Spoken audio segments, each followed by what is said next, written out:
Joy, what's up? The Jawn Joy is here. Jawn Joy.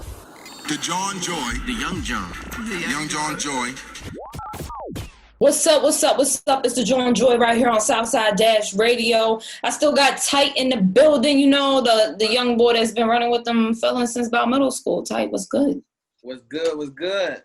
What's good? Now, the people, they just heard Silver Spoon, which will be on your project dropping tonight, Sincerely 3. Congratulations on the project. How you feeling? I'm feeling excited, man. Like, I ain't dropped the project in almost 2 years now. You know what I'm saying? Especially with this Sincerely installment. This was like pretty much like beginning of a lot of shit. You know what I'm saying? So I'm super excited just to give them this body of work and just, for them to hear the elevation. You know what I'm saying? So I'm super excited. Now, Sincerely has been 3 installments. Their first one was in 2017. From 2017 to Sincerely 3, which is dropping at midnight, what has fluctuated? How was this recording process different? How have you changed since the first installment of it, and what does it mean to you? Like, most definitely. Like, I think the biggest thing, I done matured a hell of a lot. You know what I'm saying? By having a daughter and just getting through, trials and tribulations in my life. You know what I'm saying? As far as like, as the music go, I can speak more in depth into it now, more so than at the time when I was doing still doing this type of music, I was involved in certain activities. You know what I'm saying? So now it's like, I reflect on it. You know what I'm saying? So now it's like more so like, damn, this is where you went wrong at. This is where you fucked up at. This what landed you here in this spot in this situation. So now it's like I'm looking at the smoke and mirror, but at the same time I'm looking at myself, and that should be like, damn, it's how far you came. And not even me seeing it. When they listen to this tape, they're gonna be like, damn, he talking different. You know what I'm saying? As talking different opposed is more so like I said, come back down to like maturity. Like, he done matured. A lot of the stuff that I'm talking about, like I said, I feel like I'm giving game in this project. You know what I'm saying? But it's coming from a level of when the consumer listen to it, it's a level of respect there. More so than from the first installment, Sincerely, it's like, shit, he ain't doing nothing different than what I'm doing. And that's how I was talking. I was reckless with it. You feel what I'm saying? But now it's like, when the consumer listen to it, they go like, man, you could tell he done been there and done, done been there and done that. Let me listen to him. Like, he giving game. You know what I'm saying? I feel like I'm dropping gems in this project. You feel what I'm saying? And like I say, the Sincerely, what it mean to me, after each installment is like, that's where I'm at in my life. Like, at the end of a letter, when you write Sincerely, that's the end of that. You know what I'm saying? I feel like after every Sincerely, that was the end of that chapter. So it's like I progressed through each one. So that's pretty much how, the name and the I guess the history behind it, or what it means to me.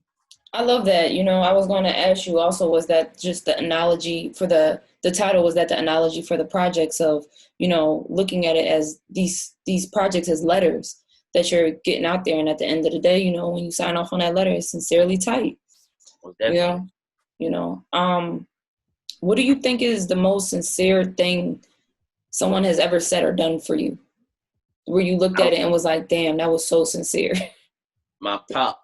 And it's a funny question, because, it's funny that you just asked that, because I just told him the other day, and I said this stuck with me throughout my whole life. And he told me this probably now about 5 years old. And I remember one day was at a bus stop, and he was getting ready to go to work, but he'll put me on the bus first, and then, he'll go off to work.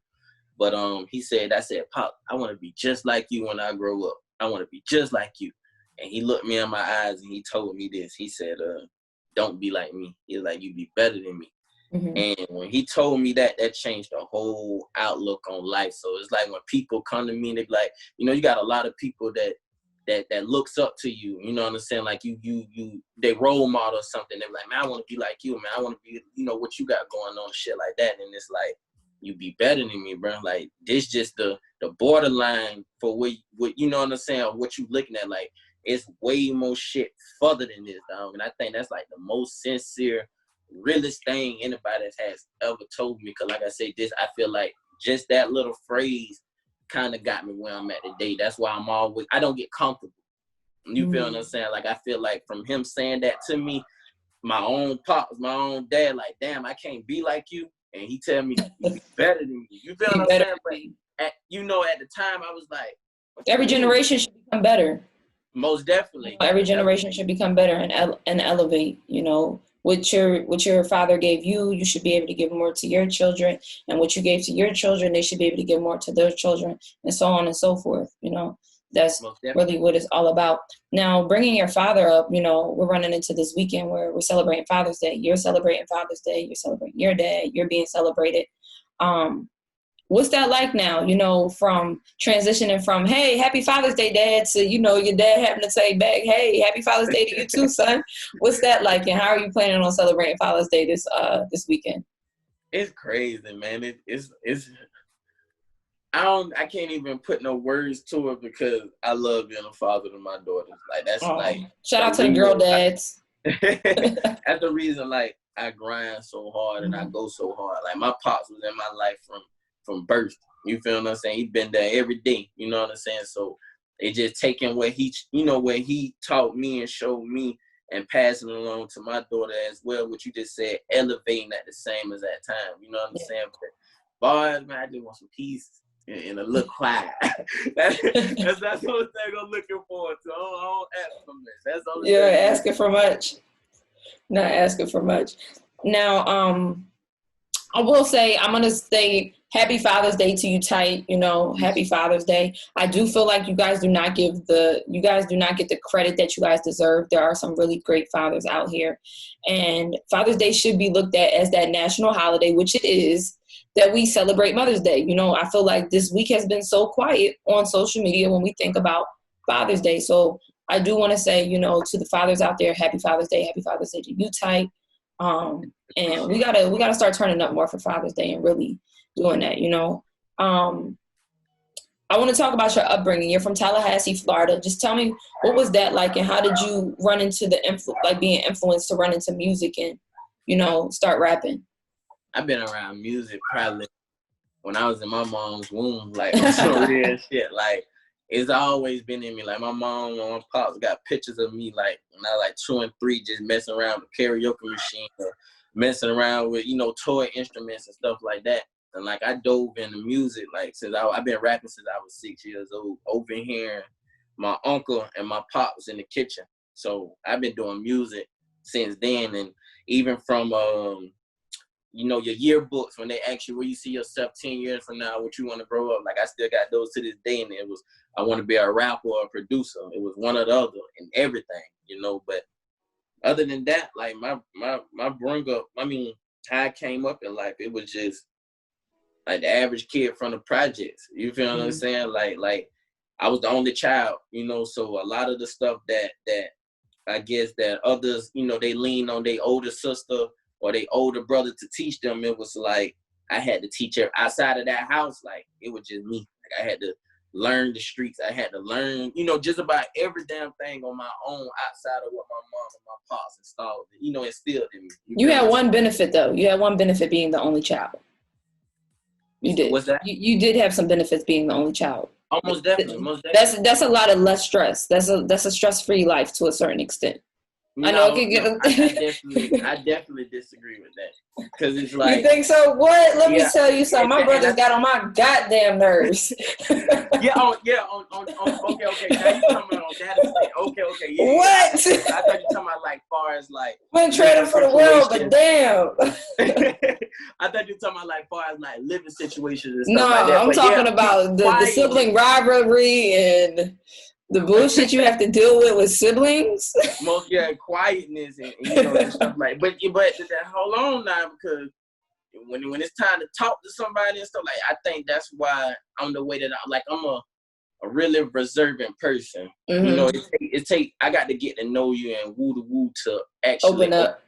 And I believe by me always being so, you know what I'm saying? So I talk, it wasn't nobody to talk to growing up outside of my home, and a lot of the stuff, like I say, from their generation to my generation, it's a whole different change. So when I ask them something, it's like, man, that happened that shit used to have back then, like we in modern day time, it didn't click to me and then register. You know what I'm saying? So I think that's what it took for me to get out and be like, man, I got to figure this shit out on my own. So like I said, at that point, I definitely understand when you say that, like, yeah, but it had its pros and, you know what I'm saying? It had its pros and it had its cons.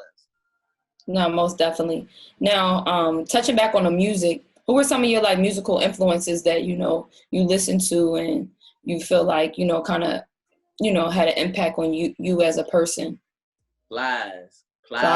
Okay. My number one artist of all time. Like, I put that man before any artist, like, cause he spoke to you in a way, especially being from Florida, like he spoke to you in a way where you will understand it, and it wasn't fabricated. He didn't sugarcoat anything. You know what I'm saying? If he say something, you be like, damn, you go out the next day and be like, nigga just really said that shit in the song and it just was really happening out here in the streets. But Plies, Trick Daddy, Yo Gotti, and then like modern day Future. But those two, Plies and Trick Daddy, like they got me through some hard time. They damn near raised me through their music in a funny way. Music does low key raise. It does. Definitely. It does low key raise. Your parents should still be that influence, but you as a child, you still take what your favorite, you know, entertainers are saying, and you kind of lead by them, you know. Most definitely. So how do you feel about that? You know, as you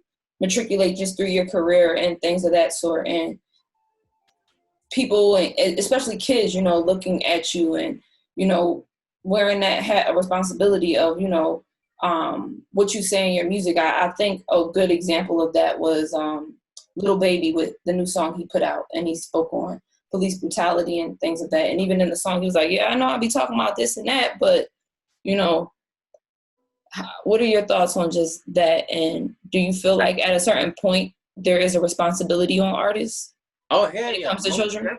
We hold, I feel like artists or entertainers alone hold a big chunk of what goes on now.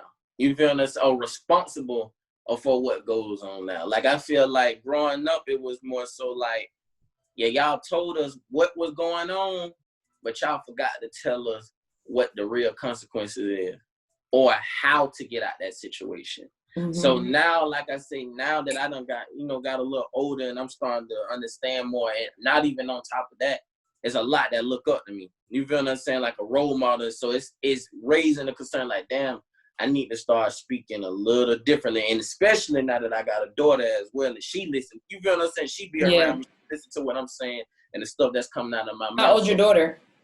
She just, about to turn 2 in December. Oh, little one.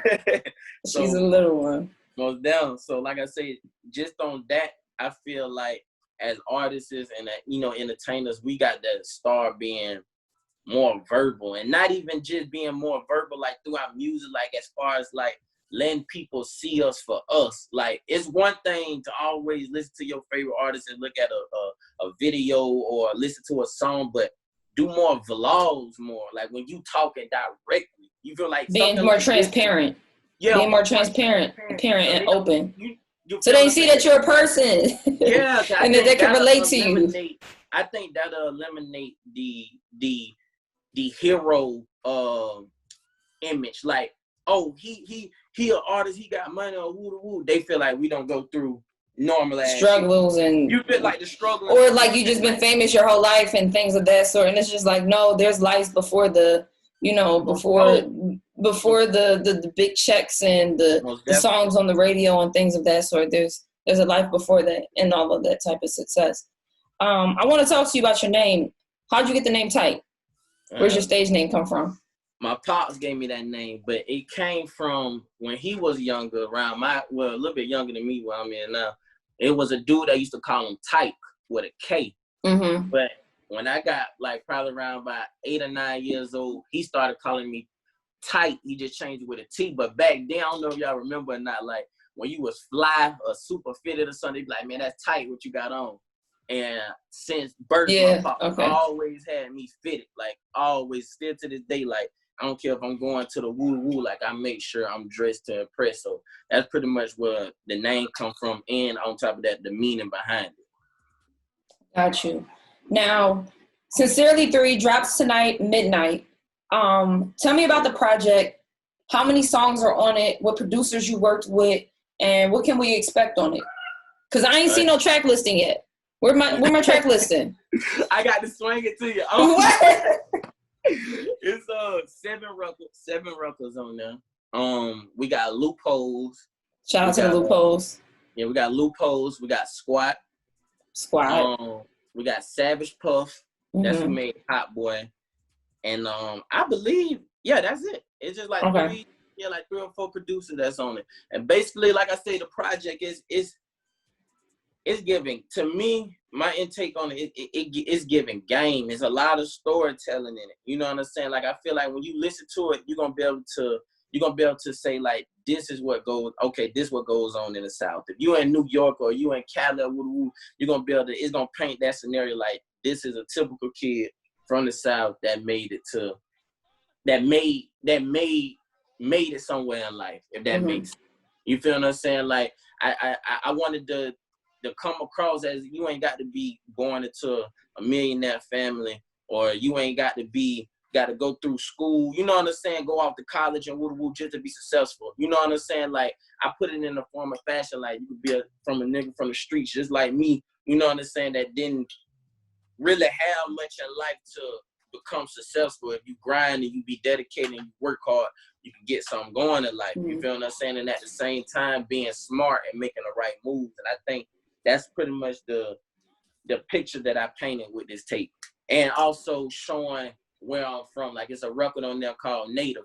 And it's basically saying being what it takes to be a native from Florida in general. But a lot of people, when you bring up music and once you mention Florida, it's like everybody always go to, but y'all crazy down there. Because they don't understand it. But when we look at it on the outside, look, you know, the opposite direction, we like, y'all motherfucking crazy. You know what I'm saying? But that's just our way of living down here. Like, if an outsider come in or we go, like, I feel crazy going to Atlanta. I go to Atlanta, I be paranoid as hell. Because it's a different. It's different when you in different cities. It's too friendly. It's too friendly to me in Atlanta. Like, down here, when you being friendly, when you being super friendly, you feel like you get set up. They trying to rob you or they trying to kill you. Yeah. So when you coming from that type of club and you go to an environment where everybody's doing this here, trying to show you love, you tend to like, I ain't used to that. Like, down where I'm from, that means you trying to do something to me. You know what I'm saying? So that's where, you know what I'm saying? Like, when people, I feel like that's where that scenario, when people be like, man, Florida crazy, y'all at that. Yeah, y'all are crazy. Y'all just gotta own it. Y'all are crazy. When you were just speaking on, you know, showing, you know, other people and those under you, you like, you know, if you work hard, it can happen for you. Was that something you always believed, or was it something that you had to see? Was there somebody who made it and you was like, all right, I actually believe this saying of you work hard and you do what you're supposed to do, success will follow, and, you know, you'll make it out? Or was that just something where it was like you just believed it off word, or did you actually have to see a person or something actually manifest from something for you to believe that?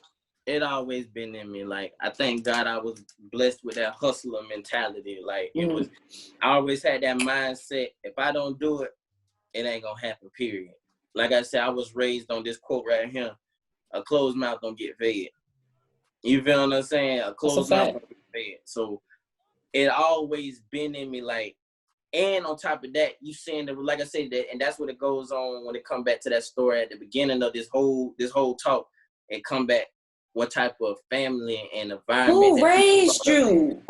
Mom, you feel my Who raised you? Yeah, who raised you? So, like I said, it comes back to that. So if you're not around, like I said, if you're around 20 broke people, you damn sure become the 21st. You're gonna be the 21st. So that's how my mentality is in life. Like, nobody ain't have to tell me nothing. I ain't have to see it for myself. Like, I knew if I wanted to get some money, I had to go out there and go get it. You feel what I'm saying? If I wanted to be successful, I had to go make it happen. So that was my take on that.